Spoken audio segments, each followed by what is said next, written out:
persecución a la libertad de prensa, la libertad de imprimir el pensamiento de un escritor. Nunca ningún español dramaturgo o escritor fue perseguido por sus escritos. Nunca. Pero miremos la furia judicial francesa. Fueron perseguidos Molière, Villon, Rabelais, Dubélé, Voltaire, Victor Hugo, Verlaine, Rimbaud, Chateaubriand, Branger, Jules Vallée, Émile Zola, Romain Rolland, Léon Duret, André Chenier murió en el patíbulo, Baudelaire fue acosado y condenado, Calvino solamente pudo escribir en Ginebra cuando se voló de Francia, Corneille fue perseguido por ultraje a las buenas costumbres. Pero la civilización, la ciencia y la cultura. En 1500 se hace el primer mapa del Nuevo Mundo. En 1517 la primera geografía de América. En 1524 las primeras escuelas para indios. En 1536 las primeras imprentas, libros, cartografías. Antes, 102 años antes de que los ingleses dejaran de cazar zorras en los Estados Unidos. En 1541 aparece el primer periódico, que se llamó Hoja de México. Miren ustedes, en América del Norte, el periódico apareció en 1704, cuando en España Nueva España, apareció en 1541, en Alemania en 1615 y en Inglaterra en 1622. En 1543 las primeras escuelas industriales para indios.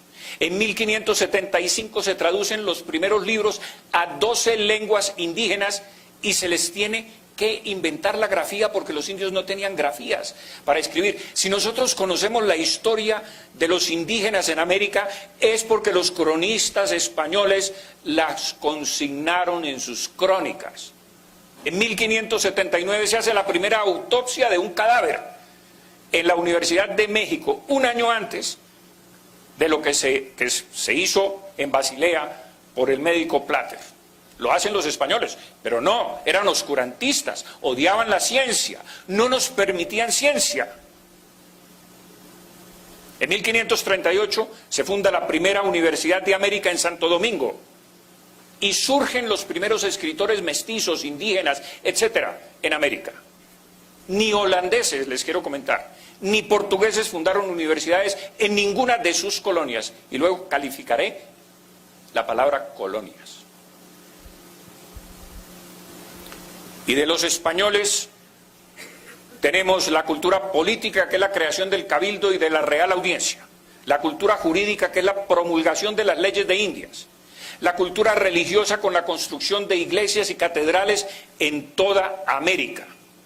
La cultura del descanso, de 8 horas diarias, y guardar sábados y domingos.